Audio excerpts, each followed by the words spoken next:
P D M session کے دوران آخر کیا وجوہات ہوگی جس کی بنا پر مولانا فضل الرحمان کو پریس کانفرنس کے دوران اپنا ڈائز چھوڑ کے جانا پڑا اور مریم نواز ان کو پیچھے سے بلاتی رہی لیکن اس کے باوجود انہوں نے ایک نہ سنی۔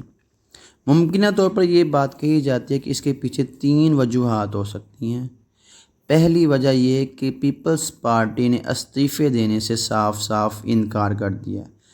اس کی ممکنہ وجہ یہ ہے کہ ان کی سندھ میں گورنمنٹ وہ جا سکتی ہے۔ دوسری وجہ یہ کہ آصف علی زرداری نے استعفوں کی جو شرط ہے وہ نواز شریف کے واپسی کے ساتھ مشروط کر دی۔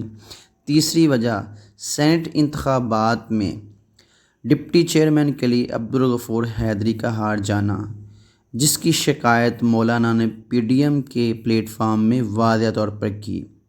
اب یہ بات کہی جا رہی ہے کہ نواز شریف نے یعنی مسلم لیگ نون نے اپوزیشن لیڈر سینٹ کے لیے آصف علی زرداری سے پیپلز پارٹی سے اپنی حمایت کے لیے درخواست کی ہے، جس کی وجہ سے ان کے درمیان جو وہ دوریاں پہلے سے زیادہ ہونا شروع ہو گئی ہیں۔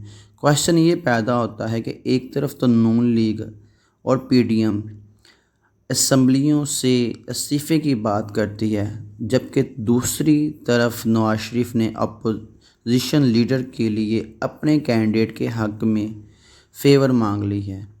تو یہ ایک کویشچن ہے جس کا ہم اپنی آئندہ آنے والی ویڈیو میں اس کا اظہار کریں گے۔ اگر آپ کو یہ ویڈیو پسند آئی ہے تو اس کو سبسکرائب چینل کو کریں، لائک کریں اور شیئر کریں۔